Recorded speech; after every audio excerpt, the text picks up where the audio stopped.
Komunikasi merupakan aktivitas dasar manusia. Dengan berkomunikasi, manusia dapat saling berhubungan satu sama lain, baik dalam kehidupan sehari-hari di rumah tangga, di tempat pekerjaan, dalam masyarakat, atau di mana saja manusia berada. Tidak ada manusia yang tidak terlibat dalam komunikasi. Komunikasi memiliki peranan yang sangat penting dalam kehidupan manusia, baik secara individu, kelompok, maupun dalam organisasi. Menurut Ruben dalam Muhammad 2005, memberikan definisi mengenai komunikasi manusia yang lebih komprehensif, yaitu komunikasi manusia adalah suatu proses melalui mana individu dalam hubungannya, dalam kelompok, dalam organisasi, dan dalam masyarakat menciptakan, mengirimkan, dan menggunakan informasi untuk mengkoordinasikan lingkungannya dan orang lain. Tentu saja, cara berkomunikasi dalam suatu daerah berbeda-beda, tergantung budaya dari masing-masing daerahnya. Indonesia yang memiliki keberagaman suku dan bangsa, salah satunya adalah Minangkabau. Masyarakat Minangkabau mempunyai tatanan untuk berbicara dalam kehidupan sehari-hari. Suku Minangkabau yang berasal dari Sumatera Barat memiliki budaya yang unik. Sejak abad ke-14, masyarakat Minang banyak merantau ke pesisir timur Sumatera hingga Negeri Sembilan, Malaysia. Hal inilah yang menjadikan masyarakat Minang terkenal dengan budaya rantaunya. Selain itu, masyarakat Minang mempunyai tatanan untuk berbicara dalam kehidupan sehari-hari. Dalam berbicara, masyarakat Minang memiliki budaya berbicara yang bagus. Budaya berbicara ini dinamakan dengan etika berbicara. Dalam Minangkabau, tatanan berbicara dinamakan kato nan ampe. Kato nan ampe merupakan 4 etika dalam berbicara. Terdiri dari kato mandata, kato manurun, kato malereng, dan kato mandaki. Seperti berbicara kepada orang yang tua, tokoh masyarakat, pemimpin, kepada orang yang lebih muda, kepada teman sebaya, berbicara kepada menantu atau sumando, maupun di dalam forum. Semakin halus penghayatan seseorang terhadap kato nan ampe ini, maka semakin bernilailah keberadaan orang yang bersangkutan. Bagi mereka yang tidak menerapkan kato nan ampe dalam berkomunikasi, semakin rendahlah keadabannya atau istilahnya indak tahu di nan ampe, yang artinya tidak tahu adat.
Yang pertama, kato mandaki.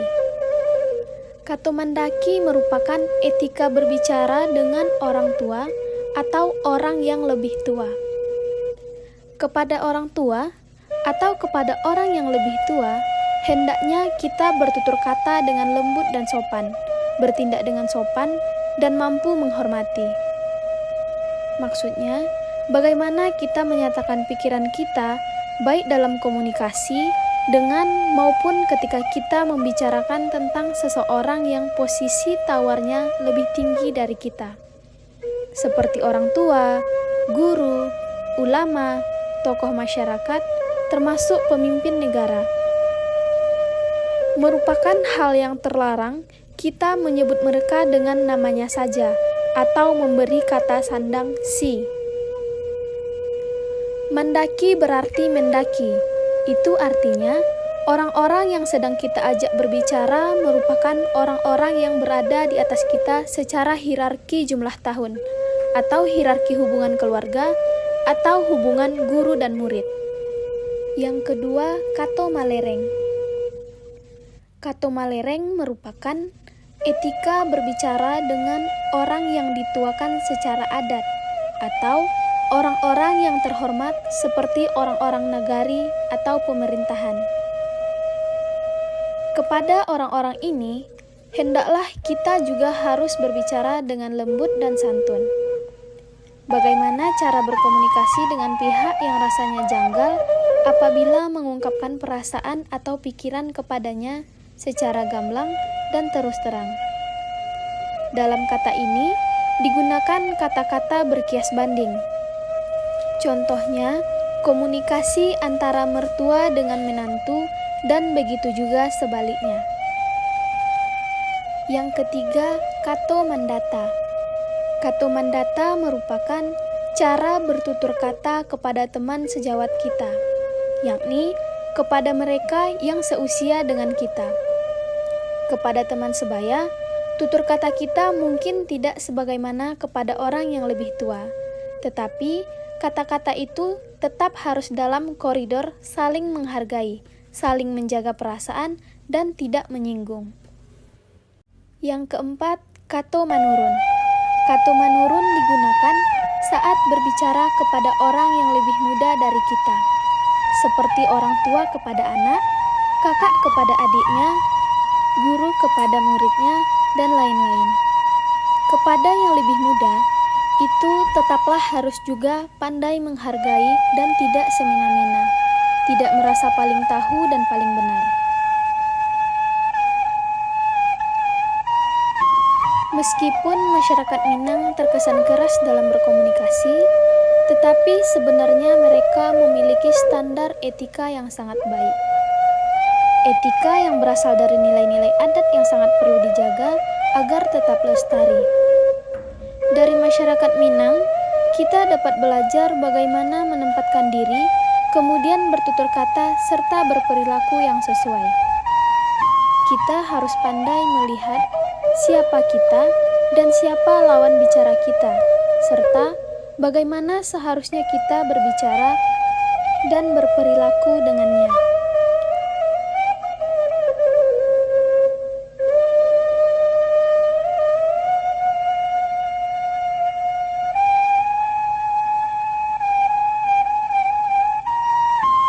Etika berkomunikasi seperti ini sangat penting untuk diterapkan, baik untuk berkomunikasi secara langsung ataupun tidak langsung seperti di sosial media.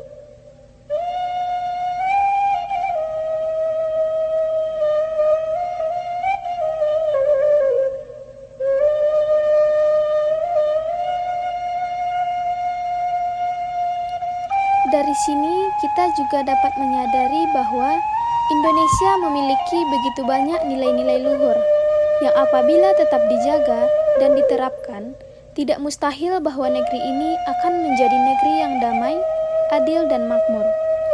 Dan inilah cikal bakal dari pendidikan karakter yang hari ini sangat kita dengung-dengungkan.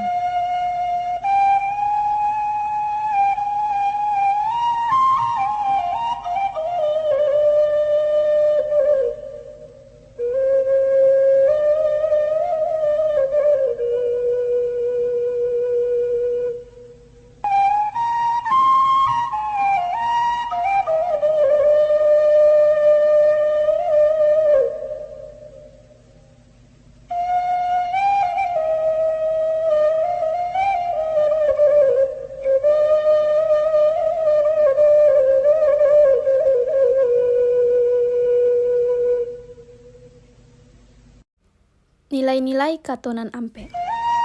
Sebagaimana yang telah dipahami, bahwa ajaran adat Minangkabau mempunyai prinsip ajaran budi dan malu yang banyak berorientasi kepada moral dan akhlak sesuai dengan ajaran yang dibawa oleh Nabi Muhammad SAW.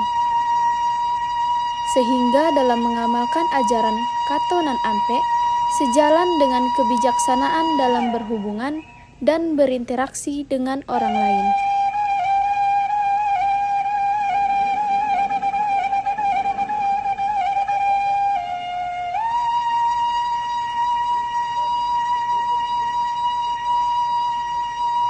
Adapun 4 nilai-nilai dari Katonan Ampe itu adalah: yang pertama, nilai raso. Nilai raso adalah suatu nilai yang mana kita harus saling menghargai satu sama lain. Wanita Minang diharuskan untuk selalu menghargai diri sendiri dan orang lain.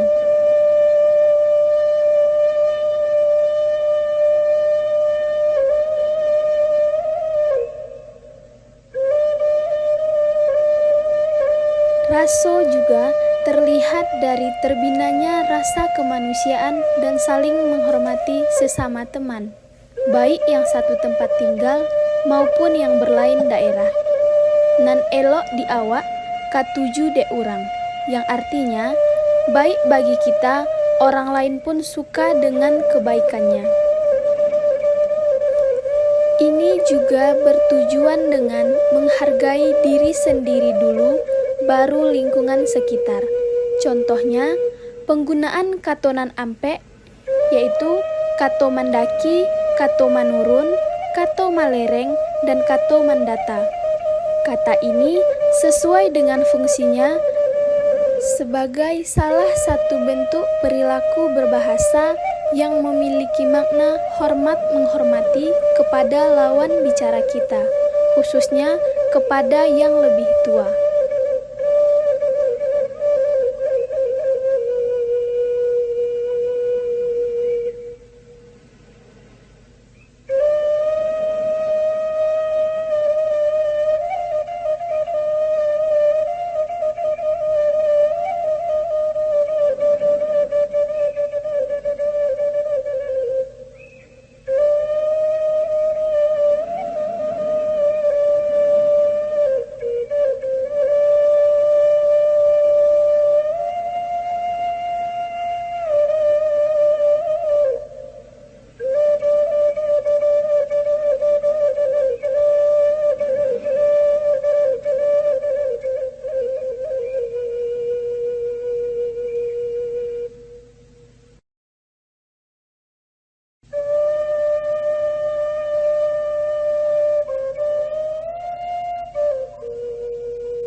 Yang kedua, nilai pariso.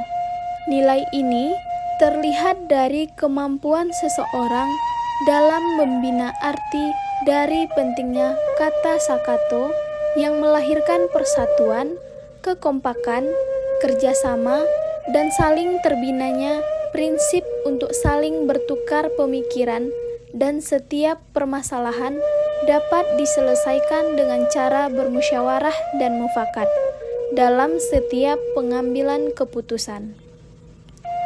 Hal inilah yang tertanam dalam jiwa orang Minangkabau.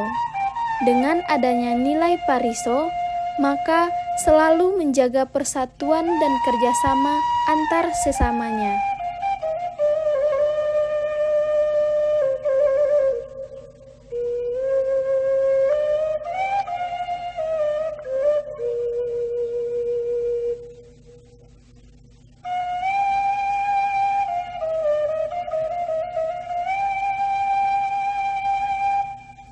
Yang ketiga, nilai malu. Nilai ini terlihat dari malunya wanita Minang apabila setiap perbuatan dan tindakannya di luar kepatutan. Wanita Minangkabau adalah limpapeh rumah nan gadang. Maksudnya, wanita Minang sangat dihormati dan dijaga oleh mamaknya. Apabila dia melakukan hal yang di luar batas kewajaran, maka semua keluarga akan malu dengan perbuatan tersebut. Wanita Minangkabau harus bersyukur dan menghargai bentuk tubuhnya. Dengan menjaga aurat, menggunakan pakaian yang tertutup dan santun, pekerjaan dan tingkah lakunya haruslah menutup aurat. Ia pun harus bersikap baik dan selalu menjaga diri dari hal-hal yang dilarang oleh adat dan agama.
Yang keempat, nilai sopan.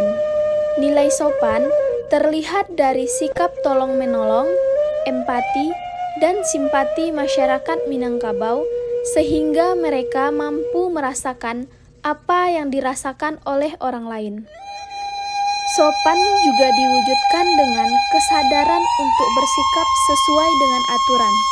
Contohnya, dalam hal duduk, berjalan, berbicara, dan lain sebagainya. Sopan santun merupakan hal yang harus dijaga oleh wanita Minang, yaitu etika cara berbicara kepada orang yang lebih tua atau kepada sesamanya, etika cara bergaul atau bersosialisasi dengan memperhatikan nilai tersebut. Nilai-nilai yang terdapat dalam berbagai aspeknya yaitu hierarki, status, ruang, waktu, dan moral.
Jadi, berdasarkan penjelasan Kato nan Ampek tersebut, dapat kita petik bahwa dalam berbicara, kita perlu menerapkan etika yang baik. Seiring berjalannya waktu, etika atau langgam dalam budaya berbicara akan pudar jika tidak terus diterapkan dalam kehidupan sehari-hari. Oleh karena itu, pentingnya penerapan Kato nan Ampek dalam berbicara kepada setiap orang, khususnya masyarakat Minangkabau.